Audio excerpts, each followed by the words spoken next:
2 Timothée chapitre 3.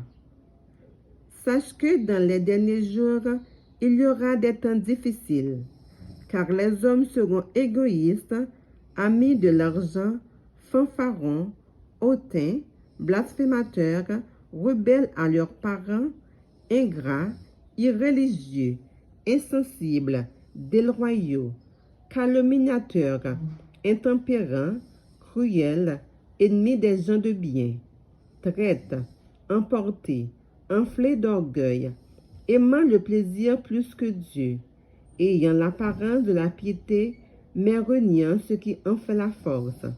Éloigne-toi de ces hommes-là.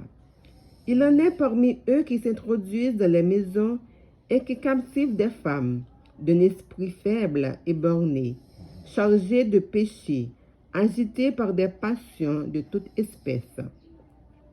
Apprenant toujours et ne pouvant jamais arriver à la connaissance de la vérité.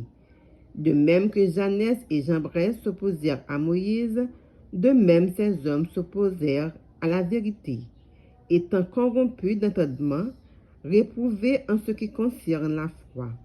Mais ils ne feront pas de plus grands progrès, car leur folie sera manifeste pour tous, comme le fut celle de ces deux hommes.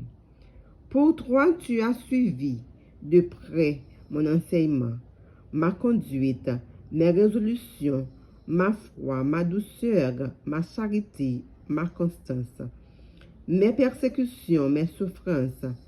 À quelle souffrance n'ai-je pas été exposé à Antioche, à Icône, à Lystre?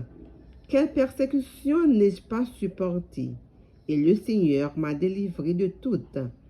Or, tous ceux qui veulent vivre pieusement en Jésus-Christ seront persécutés. Mais les hommes méchants et imposteurs avanceront toujours plus dans le mal, égarant les autres et égarés eux-mêmes.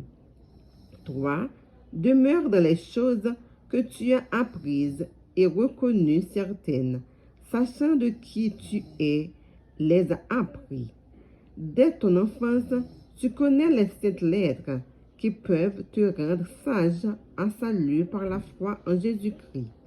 Toute écriture est inspirée de Dieu et utile pour enseigner, pour convaincre, pour corriger, pour instruire dans la justice, afin que l'homme de Dieu soit accompli et propre à toute bonne œuvre.